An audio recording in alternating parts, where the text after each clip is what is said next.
in democracy. ROP's mission is to strengthen the skills, resources, and vision of our human dignity groups with the goal of keeping those groups a vibrant force for a just democracy. Our staff organizers support and build capacity of our human dignity groups so that they can continue to make change in their communities for the long haul. And so that's what this training is here tonight. It's just an extension of that work that we have been committed to for nearly 30 years. So with so many incredible new organizers coming out and taking action in this moment, we've gotten a lot of questions and requests for support around starting a new group and figuring out a local plan of action around Black Lives Matter.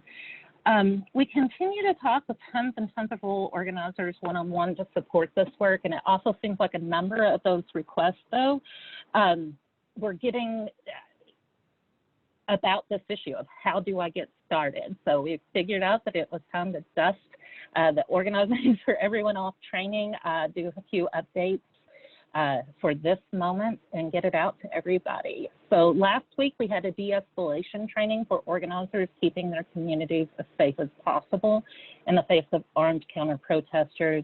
And then next week, we are holding a Black Lives Matter rural strategy session, which will be the second one on Wednesday at 6:30 p.m. You can access recordings of all of those past strategy sessions and get the registration links for the ones that are coming up at rop.org Black Lives Matter. That's all one word. I'll say that again, just so everybody can catch that. That is rop.org/Black Lives Matter. And the recording from this tonight is also going to be on there. So that's my way of letting y'all know that we're going to hit record here in a little bit. So if for any reason you're choosing not to share your face, feel free to turn your camera off. However, if you can leave it on, please do. It makes being able to connect with each other so much easier if we can see each other's faces. So we really appreciate you doing that. All right, with that, we're excited to jump in and we're going to hit record. So let's see, we're going to have some slides coming up. And there'll be plenty of space for you all to share. I know sometimes these webinars have a lot more talking than other ones. And so here at the beginning, we're just getting started, but there will be lots of space for you all to share with each other shortly. So thank you all for joining. We're encouraging folks that are new to organizing to participate in this next part vocally, but what the idea is as we were reviewing the slides, we realized that a lot of people that were very new to organizing would not maybe know what we were talking about when it came to saying power, moving power, building power. And so for those that are new to this, it's okay. I didn't know what was meant by that until someone talked to me about it either. For those of you that have been organizing for a bit longer and already know this, then we're hoping that by going through this exercise, it'll give you some more tools when you're having conversations with people in your community that are just getting started so that they can, you know, more able to participate in the work that you all are doing. So if you've been organizing for a long time, try not to answer this one, please. But if you are new to organizing, I would love for you to share what is power and who has it. And there is no wrong answers to this. This isn't a pop quiz. Don't worry about saying something silly. Literally the first thing that comes to your mind, what is power? Who has it? Influence? Influence. That's a good one. Okay. Somebody else? I guess I think about the ability to affect change. Okay.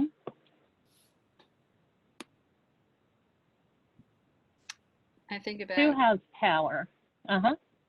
Control over resources. Yep, that is definitely one.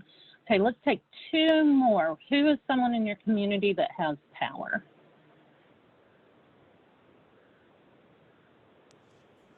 I think wealth.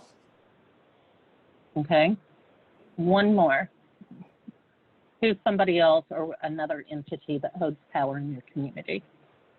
I think of like dominant identities. So people who are cisgender, people who are white, people who are upper middle class, things like that. Yeah, absolutely. Thank you all so much for those answers.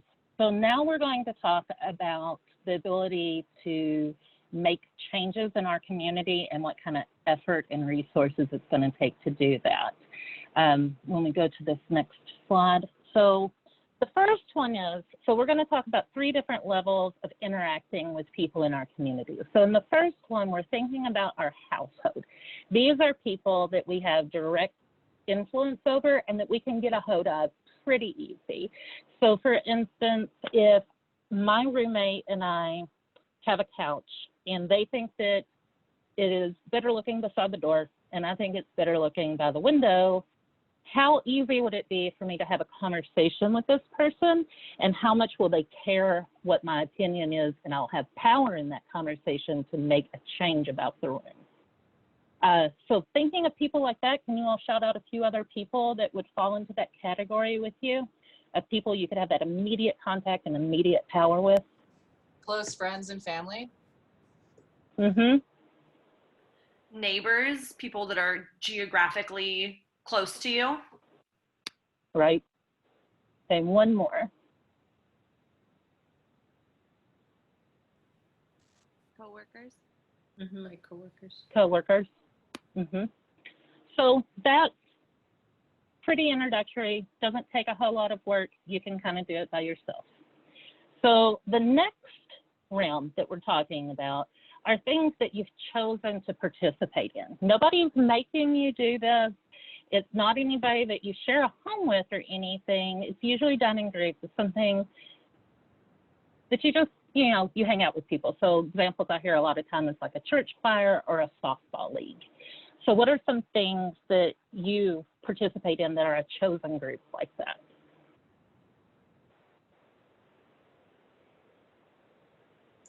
I participate in mushroom hunting groups. Awesome. Indivisible. Indivisible, that's a great one. I different music circles and like open mics. Mm-hmm. Sometimes. Yeah, not- definitely. I think online Okay. communities, a lot of us spend a lot of time online, and those become really powerful in our lives. Mm-hmm. Absolutely. I didn't even think of those. That's a great answer. So when you want to change something at this level in your life, it's not as easy as someone that's in your day-to-day life. You have to think about, okay, who has the decision to make changes? Who gets to make that decision? And so if you approach that person by yourself, they might listen to you, but you know what, they might not. So what would you do in that situation to try, like if you don't like the rules in your Facebook community that you're part of, what would you do to try to get that to change? You engage other community members and see if you can share a voice. Mm-hmm. Yep. And you'd have to find out, you know, who the admin is if you didn't already. Reach out to them. Can somebody think of another scenario like that of trying to create a change in the chosen group and what you would have to do to be able to do that? If you're unable to make change happen sort of by lobbying or getting in touch with your fellow members of the group, you could also change the leadership of said group. Mm-hmm. Mm-hmm. How hard would that be to do? Depends on the group, but probably harder than just making it happen as an organic decision in group. Right. So you'd have to schedule some conversations off the regular communication cycle and start making kind of a plan. You're right. And, all right. And you'd risk internal drama within the group. Yeah, so it definitely comes with risk, and I'm glad that you brought that up, because when we think about making change, not everybody's going to like that, and that's something that you're going to have to take into consideration. So this last circle that we're going to talk about, these are institutions or people that you have no choice but to participate in. It doesn't mean that you like what they're doing, that they are institutions or people that you have to be around. So an example of that would be our government. I mean, even if you don't lobby or do, you know, some of these other things, or even vote or, you know, anything like that, they still have sway over things that happen in your life, and you have no choice about that. What are some other institutions or people like that that you can't avoid them? Our education system that our children are in, or in our communities. Right. The American healthcare dilemma or program or whatever we want to call it. Yeah, absolutely. Let's do two more. The police. Yep, the police. That was on the one too. One more. Workplaces. Workplaces. Yeah. The reality for the vast majority of us is that if you want to be able to get money to pay the bills, you have to be employed somewhere. So you do have to deal with the work hierarchy that comes along with that. So let's say you want to change something there. What would it take to make change at that level in your life? Riot. How many people does it take to do that? A lot. Many, many, A many, lot. many, many. Many people. What's some other ideas that you could do to try to affect change at that level? Be run for office. Mm-hmm. Running for office. Would you be able to run for office by yourself? No. It depends on the level of office. If it's local office, possibly if you live in a small community like I do. I've gone door to door and knocked on everyone's door. So I've done it for other candidates. I know I could do it for myself as well. So it is possible depending on the size of your community. Yeah, you're completely right, Mary. And that's here later in the training, we're going to talk about making adjustments depending on the size of your community and how your community interacts with each other. You're right. You know, some people, it might, you know, some places it might take thousands, and sometimes one person can knock them off, but you get tired doing it by yourself. So if you have other people working with you, it does make the work a lot more, a lighter load for all. So once you have enough people, how easy is it to get a hold of the decision makers? In Mary's example, you can go and knock on people's doors, but like things with people that are passing laws or making changes about how the interest rate is ran at your local bank, how easy is it to get a hold of the decision makers there? Unless you're involved in the system, you can't really change the system. And that's, I think, what the difficult thing is like, we have to be in it to be able to enact changes. Or we have to know people who are in it, or we have to sway people who are in it. Yeah, so you have to network and get a bunch of people and find out who's in charge and go to it. You're absolutely right. So as you can see, when we're doing organizing and we're talking about power, this is what we're talking about. And, you know, we're told, particularly if you're from a group that has been told that you don't have any power and you've been consistently disempowered. You know, I have a long history of living in deep poverty, and I know that I was told that that was just the way it was, and I didn't feel like I could do anything. But then when I started getting involved in organizations that did that kind of work, and I talked to more people, we were able to work together to do things. And I'd never thought about me and my neighbors having power like that before. So if we go back to that slide that says, what is power and who has it? Who are some people that have power? Those involved in those institutions that we can't get away from. Right. Mm-hmm. What else? The wealthy. Sorry. Elected officials. Mm-hmm. Do the people that run the campaigns have power too?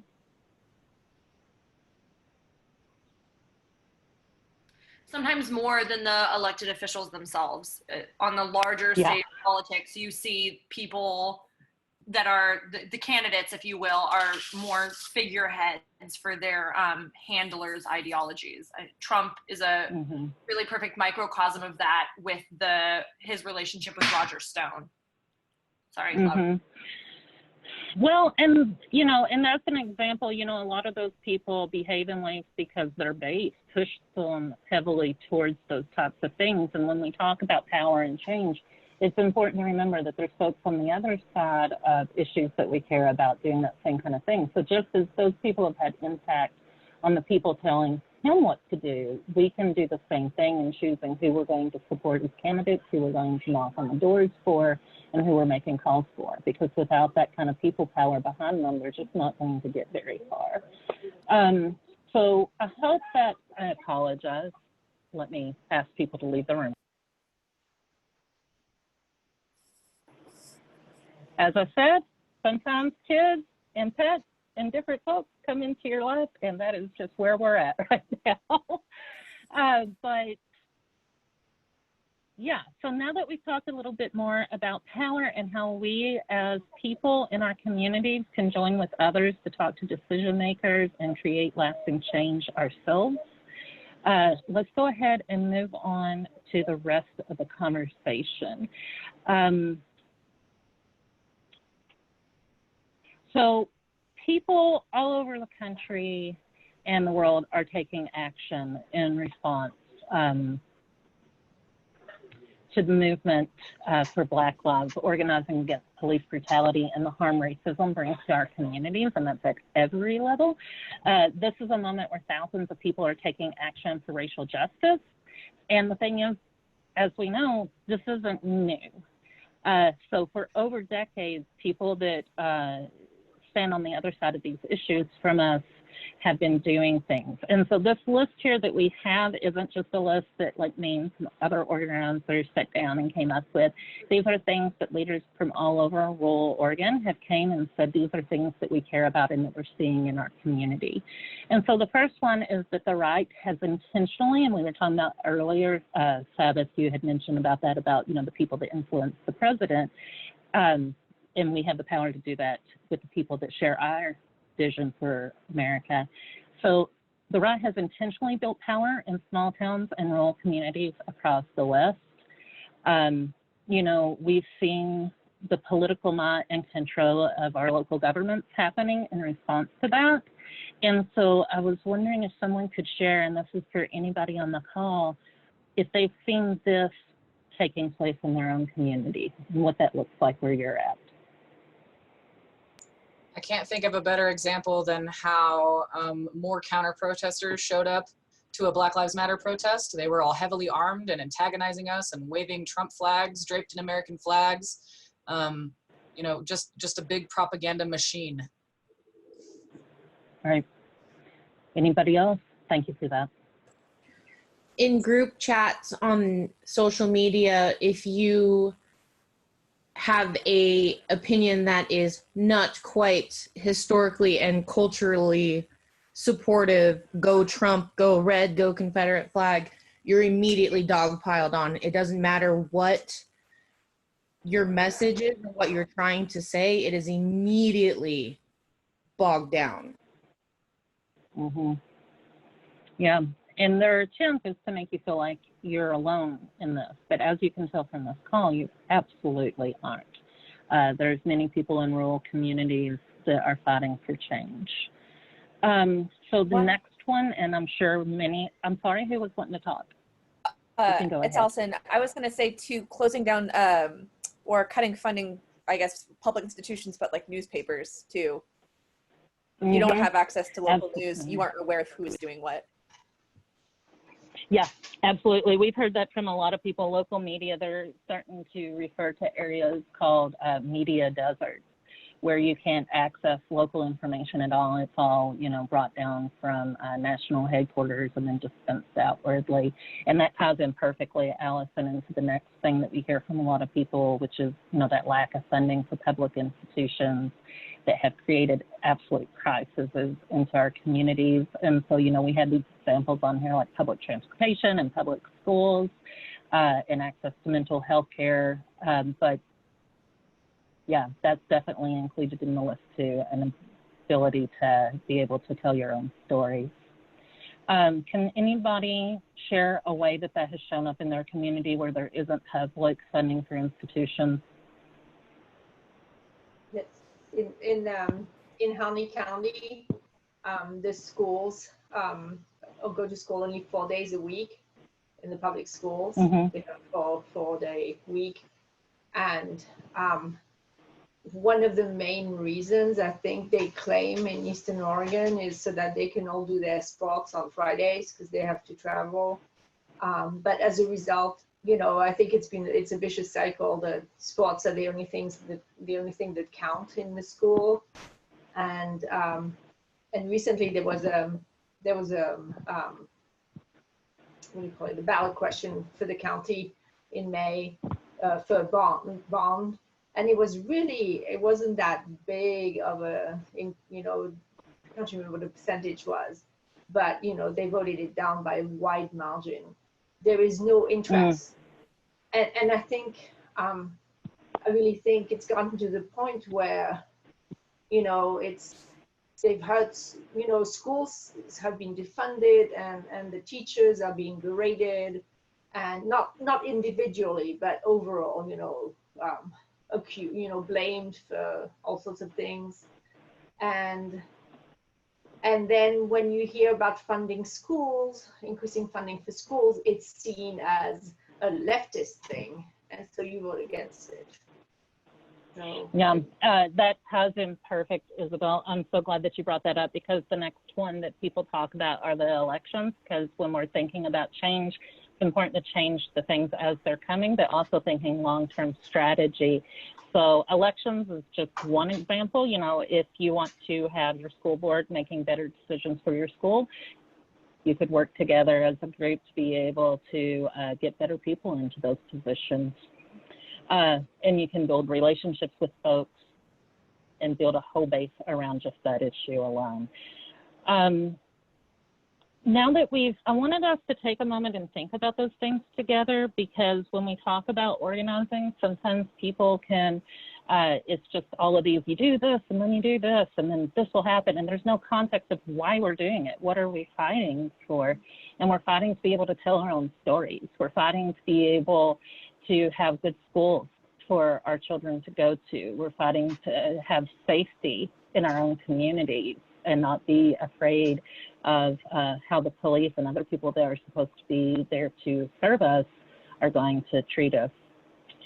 So moving past that into the next section is to think about ways that we can actually address this. And so one organizing tactic is direct action organizing. And so ROP does organizing that centers around direct action organizing. And there are three principles to this type of organizing that we like to lift up and talk to people about a lot. And so the first one is winning real improvement in people's lives. So does anyone have some examples of some things you could organize to create real improvements in people's lives? Defunding the police. That would have an immediate impact. Anybody else have one? Some sort of mutual aid fund or program. In Harney County, the Harney County Democrats have created a scholarship for for a college scholarship for local high school graduates. I don't know what impact it has, but our hope is that, you know, it's a tangible, visible thing that will help someone in the community. Yeah, that's right. And that's the thing, is having that concrete thing instead of saying, well, I want everyone to be happy. Okay, in what way? What are the things that you're looking to change and fight for? Do you want better health standards at the local factories? Defunding the police, that's a perfect example of that. And then moving directly into that is that direct action organizing alters relationships with power. If you think back to that diagram and those charts that we were talking about, who has the power, direct action organizing is going to be able to alter that. So they build strong, lasting groups that can come back and grow and continue to push until change is made. They can work together to change laws and regulations and elect people to office who agree with us. And then lastly, you know, all of this at the end of the day will give people a sense of their own power. There are far too many institutions and messages already out there that we seemingly hear from the start of our lives telling us that we can affect change, that this is the way it is, and that you need to move on. And so it takes a lot of work and intentionality to bring yourself to recognize the amount of power that you yourself have and that you can join with others in your community and exercise. And then, so we've talked a lot about joining with other people. And so what that is that's building a base of people.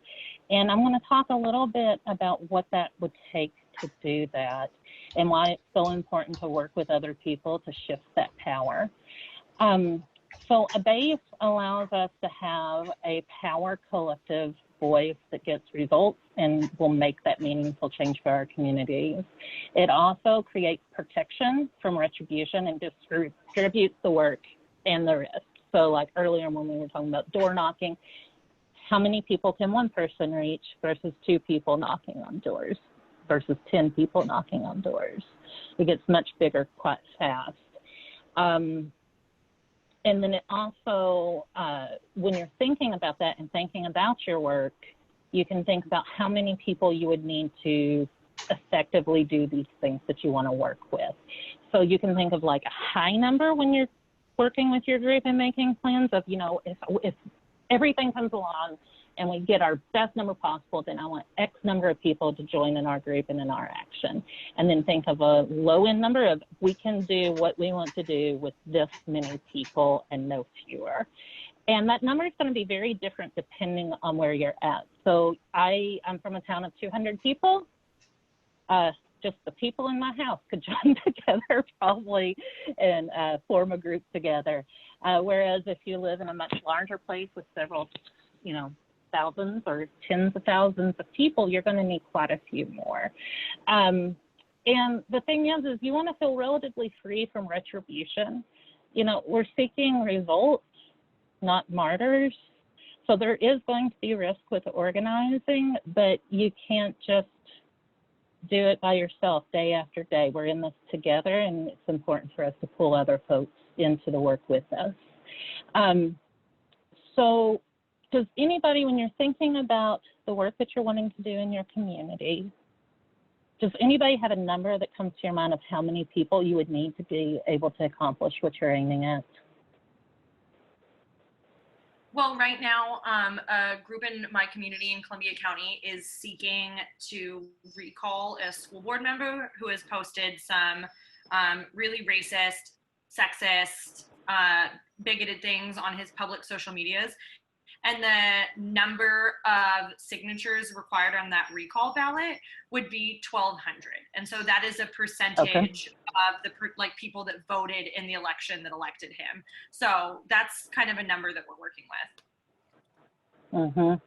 Yeah, that's how many you'll need. That's great. And then have you all thought about how many people you'll need to work together to be able to go and get those signatures?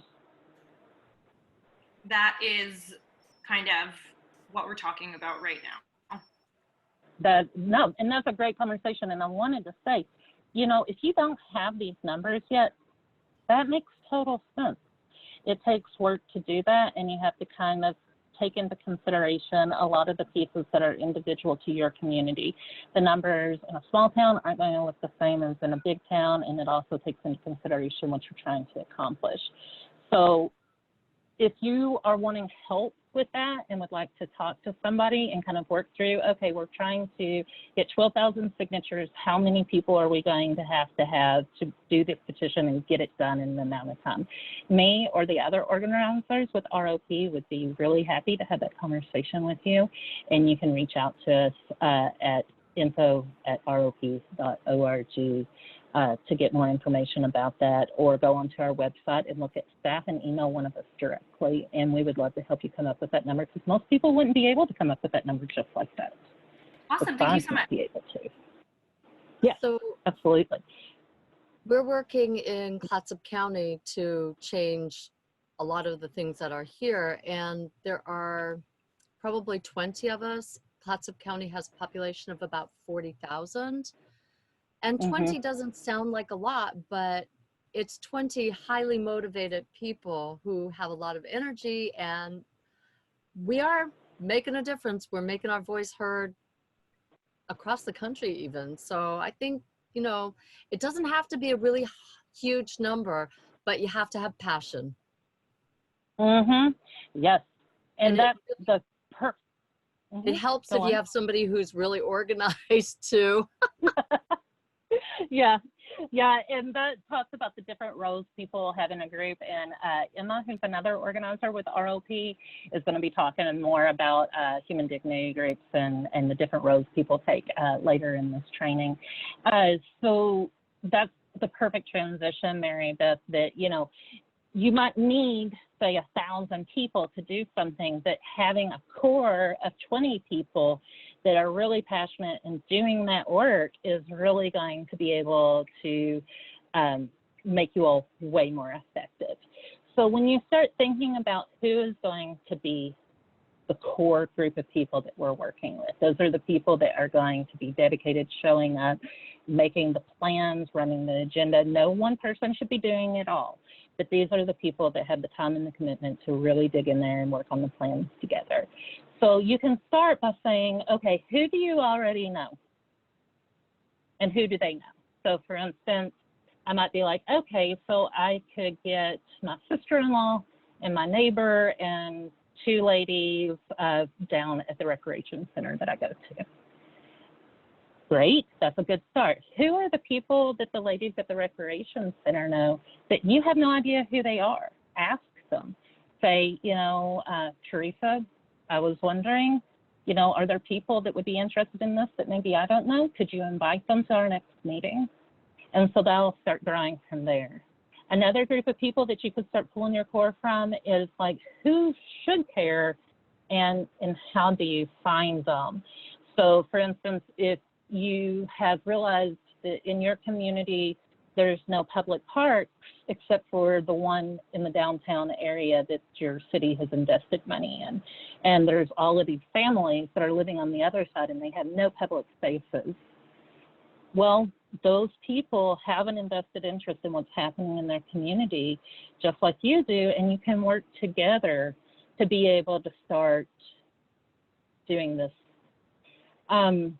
And then you can think about, how do I find them? So that might be canvassing, it might be having a block party, it might be knowing 1 or 2 people on that street. There are a lot of really creative ways. And again, if you want to talk through those type of plans with one of us, we would be happy to do that. And we can also connect you with some already established human dignity groups where those leaders would be happy to talk with you too. And then the next one is values versus issue-based. So not everyone has heard about organizing or been involved in that kind of work before. So listening very carefully to what people's end goal is and not necessarily what they're saying or the steps to get there can sometimes be helpful. If they're already working on that issue, great. Those are obviously people you should have got into the work. But do you talk to someone that maybe was really, really passionate that they believe that everybody should have a healthy place to live and work? That's more important, or at least as important, as someone that is personally actively engaged in a local clean water initiative. And just having conversations with those folks and bringing them into the work will really be able to increase your numbers in a significant way. So then from there, once you have your core, you can organize a campaign and then expand. If you have no idea what a campaign is, don't worry. Not too many years ago, I didn't either. And Emma, who I talked about before, is going to dig in more with you all about what a campaign looks like and how you can start creating and planning one. But for now, can someone share an example of building a group? And if you don't mind, so like somebody on the call that's been with ROP for a few years, what did it look like building your group? And if you don't mind, just share a little bit about how you identified people to join and ask them to be a part of your group.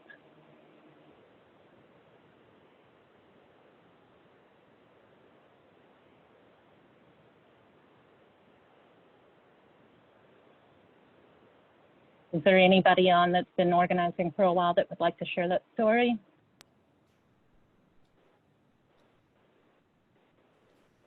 you say the question one more time, Sasha? I'm sorry. Yeah, absolutely. I'd be happy to.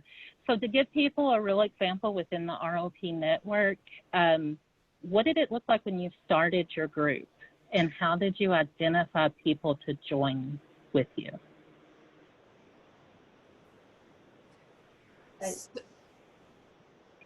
In Harney County, the Harney County Democrats, we have the way we found each other was thanks, quote unquote, thanks to the occupation of the Mount Hill Refuge. So that's probably not the best way to find each other, but that is how we found each other originally in 2016. We were the ones who said no excuse. So, but you know, so sometimes but that's a bit particular, but sometimes it is an event that triggers the formation of a group. So. It absolutely can be. Thank you so much for sharing that. Unless someone else wants to share, I'm going to move on to the next section. Allison, did you want to share? Yeah, so I'm part of 2 groups right now, and one is very new, and it's in response to the movement for Black Lives, and that came about literally just because I posted on one of the many community Facebook pages saying, hey, has anybody thought about an event? And a couple people said, yeah, do you want to organize one? So there was, you know, a moment of interest, and the people sort of self-selected out of that. The other group that I'm a member of is the Clackamas DSA, it's the Democratic Socialists of America, and that came about because we were under the umbrella of the larger Portland DSA, and we realized there were a lot of local needs that weren't being met. So we sort of splintered off from the larger group and said, okay, what are the more local needs that we can address in a smaller space? And so then that was very regionally based. Finding people who were involved in different ways, but already had bought into a bigger idea or a mode of organizing, and we sort of smushed together that way. That's 2 excellent examples. Thank you so much, Allison. So for this next part, we thought that because not everybody is going to be comfortable speaking in front of everybody, we wanted to give everyone an opportunity to share. So we're going to take 5 minutes to break into pairs so that you all can talk to each other. The way that rooms split off, you will have a group of either 2 or 3 people. And you might be muted once you enter the room. So if you need to unmute yourself, you should be able to find the mute, unmute button to click at the bottom right-hand corner of your screen, or at the top of your screen if you're on a tablet. And for those joining us by phone, you can mute and unmute yourself by hitting *6. So the 2 questions. Welcome back, everybody. I hope you had a good breakout room. If you want to keep talking with whoever you were talking with, we might be able to connect you after this. Reach out, let us know. Cool. I think everyone's back, yeah? Great. So we're about halfway through. If you need to shake your shoulders or get a drink of water, do that. But we're going to keep on rolling, talk about healthy groups, and then talk about some specific campaign examples, and then really dig in together about planning your own campaigns and starting your own groups. So there are 4 key benchmarks that we talk about here at ROP in terms of having a healthy group. The first one is a named leadership team, and that team is both sharing responsibility for the work and sharing decision-making power. This piece is right off of what Sasha was talking about building your core. You can't do it alone, and even if you were doing it alone, that wouldn't be fulfilling those 3 principles of direct action organizing, of giving people a sense of their own power. It would just be giving yourself a sense of your own power, which is not the end goal that we're all working towards. The other piece in this is name. So if your leadership team exists, but it's a secret, then other people won't know how to get involved, and they won't know who to reach out to when they're like, hey, I saw this cool thing happen, but they don't know where to go.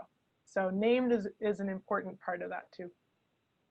Along with that, a communication system with your base is key. So if folks don't know the work that you're doing, they're not going to be able to get involved or to stay involved. And that can be as simple as a Google group or a Facebook group or a page, a web page. There's lots of ways to have a communication system, but whatever system works for you, it's great to pick it and then keep it updated so that people can join in the work that you're doing.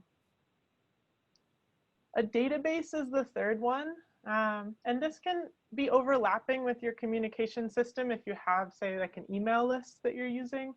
But it's important to have a database because if you have some people that are connected over Facebook and some people that are connected over email and maybe your friend that you text about things that are happening, and then you need to step out of the leadership team or move into a different role, then it would just be you holding those relationships instead of your group as a whole holding those relationships. And you might forget. I mean, so much is happening right now that having just an Excel spreadsheet or a group notebook that has everyone's name written down that is part of the group or interested in getting involved, and then email, phone number, volunteer role that they like to do, just basic information so that you can keep track and refer back to it as everything is kind of, I mean, right now it feels like the ground is shifting underneath us sometimes. So it's good to have that stuff written down somewhere. And then the fourth piece is an action plan. And we're going to talk about that in a whole lot of detail.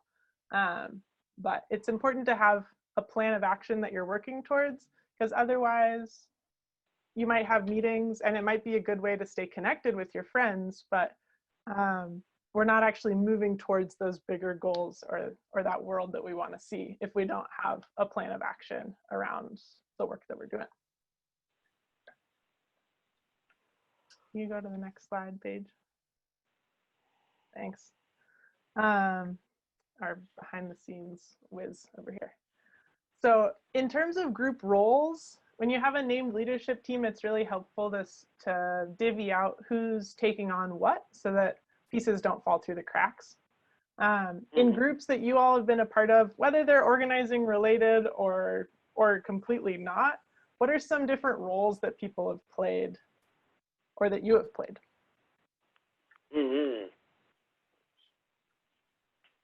I like to play support roles.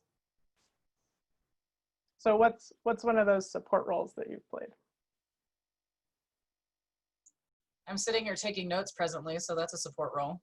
Note taking, that's a super important one, definitely. I also like to do logistics and planning. Sweet. It's a good person to have on your team. Anybody else? Roles that you've appreciated other people playing or that you like to play? Treasurer. I don't like playing it, but I like people who can handle money, so I don't have to. Absolutely. I really love any kind of writing and editing and research, especially sort of on the both on the kind of outward facing stuff and on this like setting internal doctrine. There's something cool to like figuring out what we stand for and then how we communicate that with the rest of the world. Along those lines, having a communications director so that all outward facing communications appear to have sort of a united front and have similar language and are cohesive. Yeah. On that note, I really appreciate specifically like the social media people, because that is not my strength at all. But in our team, we've really stressed like, or encourage, everybody to rotate kind of these roles and realms every month or so that everybody gets like a good idea of what it means to do all of these things, and you get to appreciate each other. And also then there's not like, it naturally kind of abolishes the whole hierarchy thing. That's awesome. Okay, Paige, you can reveal them and people can keep going. Thanks. We have folks who serve as liaisons to groups in town that we work with, who go to all their meetings, who have really developed those relationships. That's great. We have event organizer teams. So when we have our summit, annual summit, the event organizing team is only like 2 or 3 people, but put together a really cool event. Also, with us, we do have a few people that serve as interpreters or translators when we have meetings or whenever we have events. For sure. Okay, y'all are pros at putting people into roles. We don't even talk about this anymore. You nailed it. Cool. So let's jump into campaigns. And if your group is having trouble figuring out, like, pieces keep falling through the cracks and there's a role that seems to be missing, reach out. We can help you problem solve. But the fun stuff, this is all like, how do we stay healthy and stay strong for the long haul? But the thing that keeps us coming back is really working on those campaigns and making the change that we really want to see. So a campaign is different from a one-time event or action. A lot of us have probably participated in or helped organize a Black Lives Matter protest in our town, or a vigil or a demonstration of some sort in the past few weeks. And some of those have been one-time events. People responded to a call and said, we need to stand on a street corner. We're going to say Black Lives Matter. We're going to make a lot of noise. And some of those could be the start of a campaign. There's a specific demand, or there's a specific actionable goal that you're trying to fight for at the local level. And you're standing on a street corner to start to bring people in to working towards that. But if you don't have some particular thing that you're working towards, then it's a one-time event. And one-time events are great, but campaigns are what's going to allow us to build the movement and to bring in more and more people, so that we're really building power towards some specific tangible improvement in people's living conditions. And with campaigns, we have events or actions or different ways that people can get involved. And every time we do something, we're bringing in more people, so the next time can be bigger. If we do a one-time event that's 50 people now, and then we say, oh, great, pat ourselves on the back, that was awesome, okay, and then 3 months later, there's something else on a different topic that we need to do a one-time event for, then we might get another 50 people out. But if we have a one-time event now, we get people's signed up for our email list or put on our Facebook group, we figure out, okay, we want to talk to the mayor about this, or we want to work on this ballot measure. And then we bring more and more people in. Then in 3 months, we might get 150 people out, or 1,500 people out. And we're building that power towards the change that we want to see. So one example of that is Ice Out of Sheridan. So in 2018, June, just about this time of year, we found out that 121 asylum seekers had been sent from the border, separated from their families, and sent to the federal prison, FCI Sheridan, in Yamhill County. And this immediately, it was part of the national child separation. So people knew about it and found out and said, no, this can't happen in our community. We need to get all of these people out. They shouldn't be detained and they shouldn't be separated from their families. So we created an action plan, and we being lots of different groups in the ROP network, specifically in Yamhill County. And some things that were part of that action plan, we could talk about this work all day. We're putting pressure on the prison warden to end the contract with ICE. They did this through mass actions, like this picture here. They held interfaith vigils outside the prison. There were direct calls and meetings with the prison warden, and there was a legal team that was working on the process of getting 121 people through the asylum-seeking legal proceedings.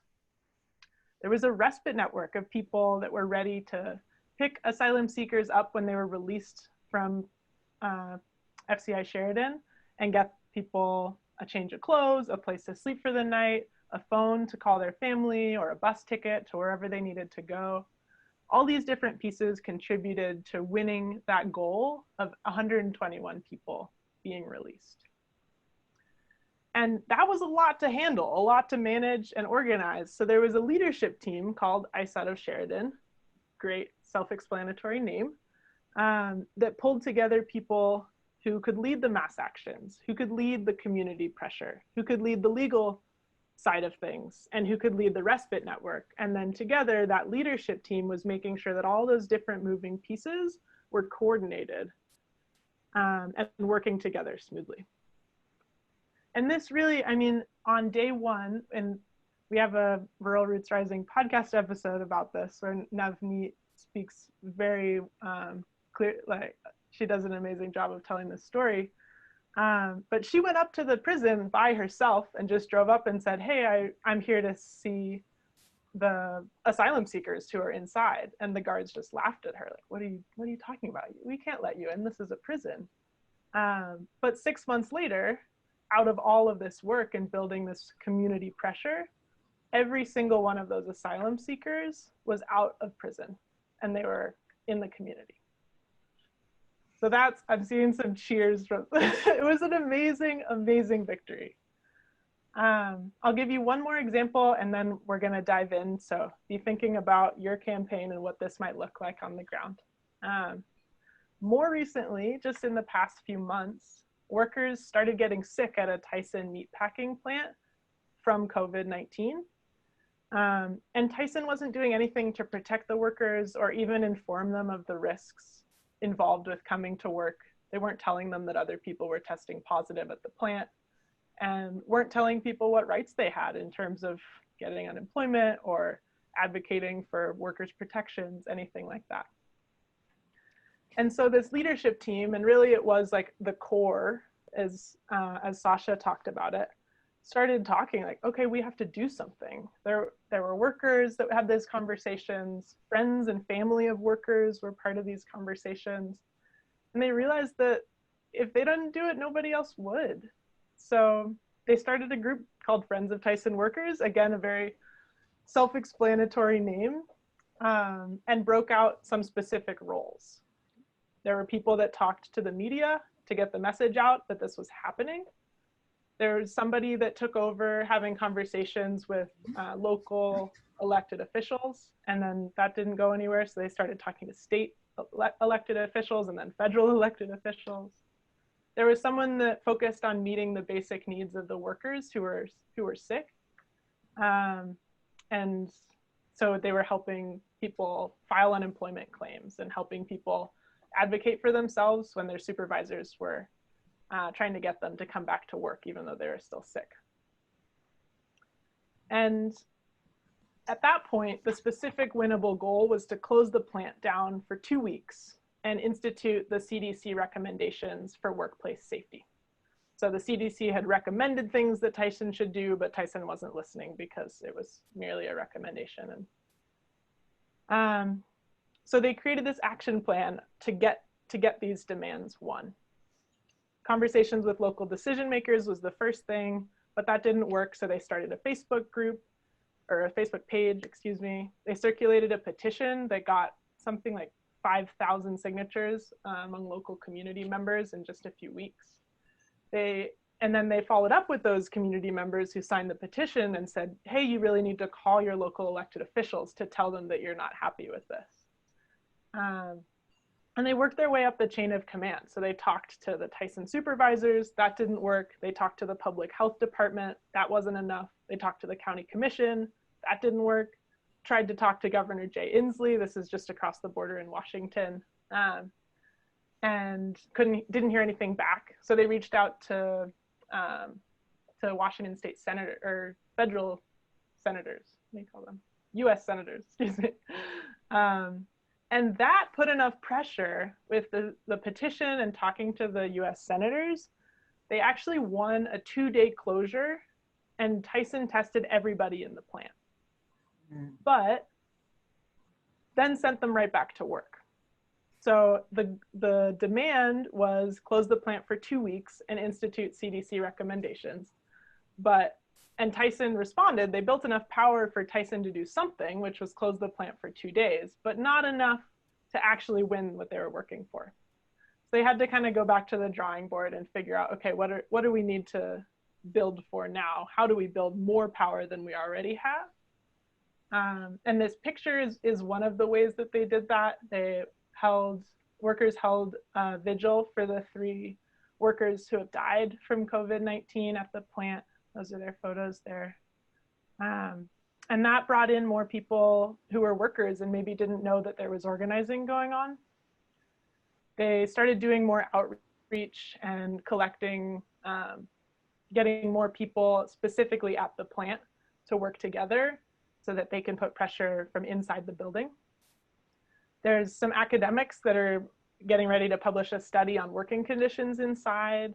They're connecting with other organizers across the region who are also connected to folks and have experience working with unions and that sort of thing. And they're connecting with organizers across the country that are working also on meatpacking to build a bigger base and grow their power so that they can really have influence over this. I mean, Tyson's a multinational corporation, so it's going to take a lot to get from a few workers and their family members saying, hey, this isn't okay, to Tyson actually listening to what they have to say. But they're working towards that.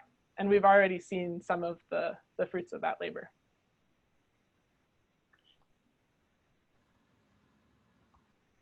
Okay. So now it's your turn. You don't have to have an action plan and a specific winnable goal and a leadership team all figured out for your campaign, but we know that lots of you are on here because you want to be, or you're just starting to take action in some way. So share with us maybe one of those things, or where are you at this point already? How much of your plan has been nailed down? I'd really like to see the defunding of Klamath City Police and the reinvestment of that money into our community. Yeah, so that's a specific goal. Do you have an idea of what your first step is going to be in your action plan, or who your leadership team I might have be? to get people involved before I can even think about an action plan, honestly. That's part of it. Getting people involved is part of building that base. Here in Sandy, we have a couple different goals that we've been talking about, but the one that we've had the most momentum behind is banning the Confederate flag at the school district that we're in. And we've had several kids talk about racial slurs at school, and the Confederate flag seems to embolden a lot of people. So we are doing some research right now to find out what other school districts have done it. We are soliciting comments from students themselves, and we're trying to figure out which school board meetings would be most effective at presenting some of this at, and who we need to talk to, leverage. Awesome. What about people that haven't spoken yet? Maybe a little bit more shy? Oh, sorry, go ahead. No, go ahead. Okay. Similar to what Allison just said, I work at North Marion High School, which is a very rural district in Aurora. And we are currently trying to organize our teachers around the Confederate flag, banning that, but also composing a comprehensive hate speech policy. We have a mainly all-white teaching staff, and we don't have something like that. And in fact, we're basically led to believe that if we call out racist behavior in students, we're not going to be supported.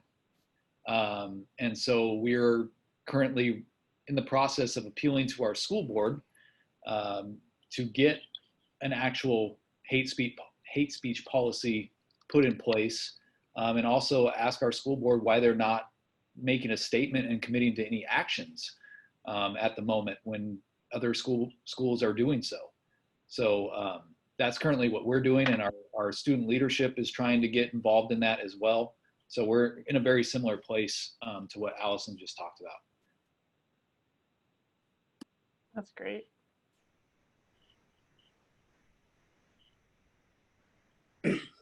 Hi. I don't have a specific deliverable in mind. So I actually live just off of Highway 212 between Happy Valley and Boring. I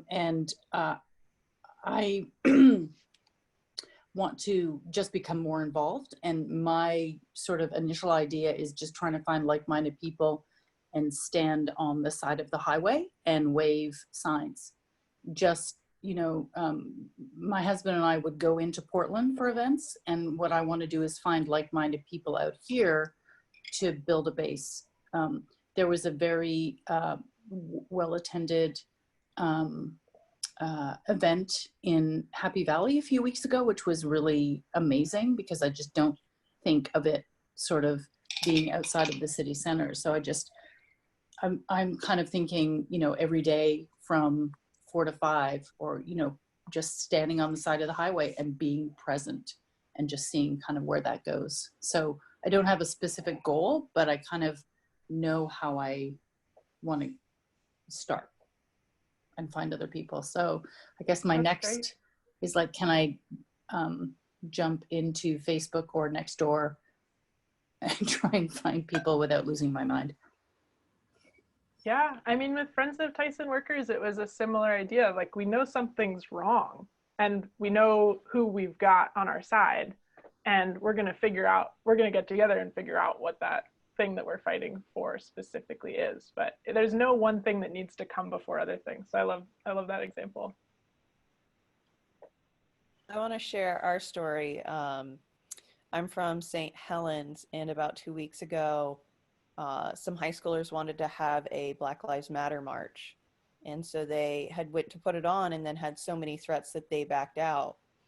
And my friend Shauna in here said, oh no, you're not canceling. And she took it on herself and pretty much resurrected it from the ashes and put it on. That was about 2 weeks ago. I didn't know her. I didn't know anyone else. In St. Helens, we all sort of thought nobody was liberal here. And I think one report was 800 people showed up. So it's been 2 weeks today. Since then, we have formed our committee. We have declared our board. We have a database like you talk about. Google Drive is a really good thing. Some of the things you already mentioned, local contacts, you know, commissioners, city commissioners, senators, anything like that we put in, any other organizations we've put into different documents and sheets. And we just launched our Facebook group this week, I think yesterday, which feels like a year ago. But so it is really, you know, most of us, you know, I didn't know any of them. Each of us seemed to know one or two people. But in about a week or two, we have all kind of globbed together to form this group. So I wanted to say that to the person who was just talking before. Yeah, like most of us had no idea about each other until about 2 weeks ago, and then it's just formed. So it's really possible, especially with Facebook and other social media. Yeah, like I have a very similar story to share too. I heard about someone so I'm from Sisters, about 2,000 people, 30 minutes from Bend. And so I heard about one guy going out and standing on the corner next to the elementary school. And so then I was like, I'm going to do that too. And so then I went and stood out on the corner by the elementary school, as did a group of some high schoolers, and people came up and talked to us and joined us. And Emma came up and talked to me, and that's why I'm here today, and that's why we now have a group. But yeah, like I didn't have a plan going into it. I was like, I feel like I need to do something, so I'm gonna stand right here and do something. And then people just kind of showed up, and I wanted to make sure that things didn't fizzle out and we kept up our energy. So I started a Facebook group, and like Molly, who's on this call too, has been like had my back the whole time. And so, yeah, and it's just, don't be scared of it. Like, I know it's intimidating. It certainly was for me. This isn't something I'd ever do, but here I am. So. Yeah. Yeah. I want to lift up, Isabel put in the chat box, 2 years ago, following a racist event, I asked my school district to bring in an outside speaker to lead an assembly and talk to the students about tolerance. They did it, and it was very positive. I think pushing your school to, our school, your school, to do it on a continual basis would be best. And this really speaks to the piece around changing the relations of power. So there was this Isabel did a great job of getting this outside speaker in. And then if it needs to happen again, the same amount of effort is going to have to be put into that. And that's, so if there's a way that we could get the school to not just bring one speaker, but institute that every month there's going to be this speaker, or every year there's going to be a speaker come and there's a group of people that's going to figure out who that speaker is, then we can shift our attention to doing something other than bringing that one speaker. And same thing when you're talking about getting people out on street corners. This time, you just heard about it and showed up.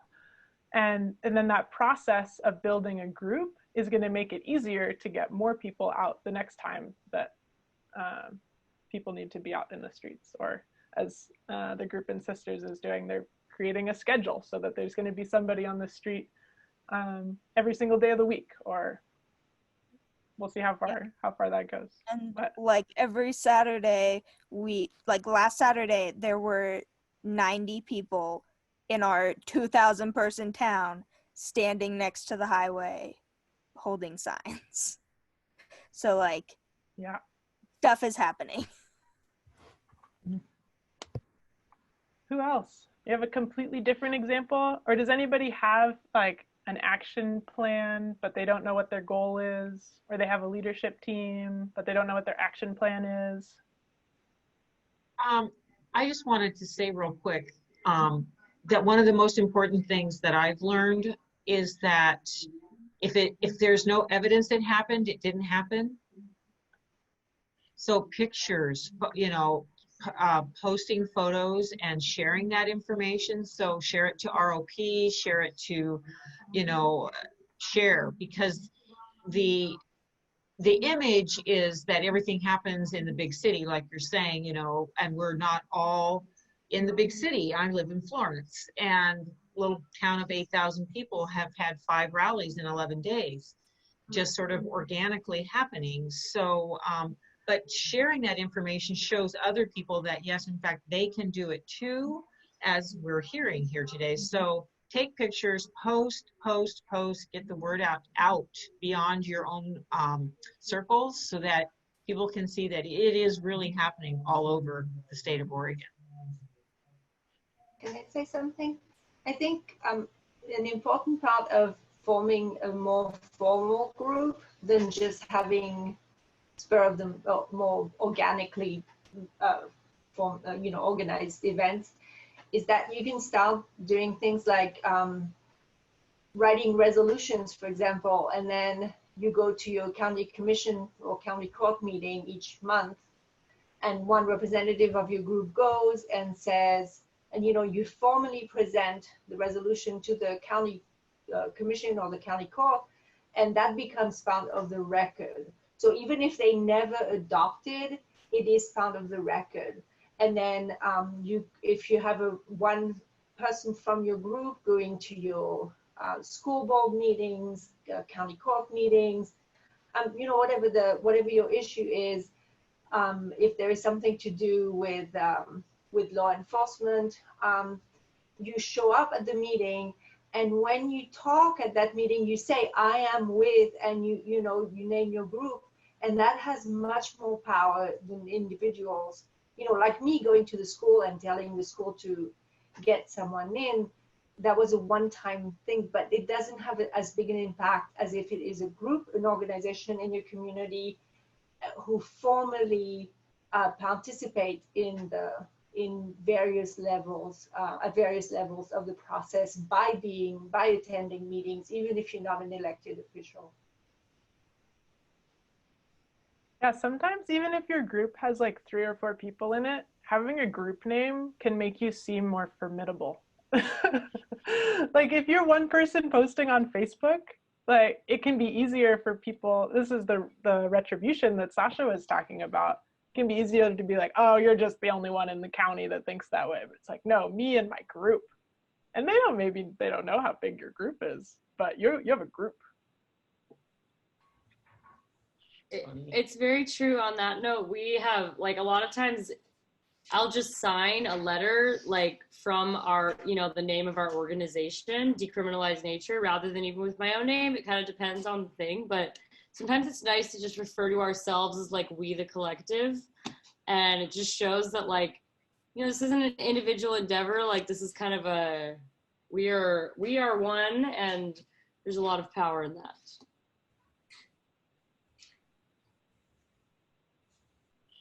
This is great. I wish we could talk about this all night because this is my favorite thing to talk about, but it is almost 8 o'clock.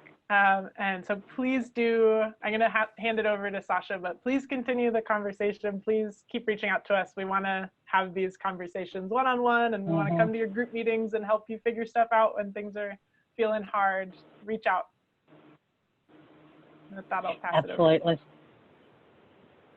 Thank you so much, Emma, and I love how much you all were sharing, and I agree with Emma. I could spend the rest of the night having this conversation.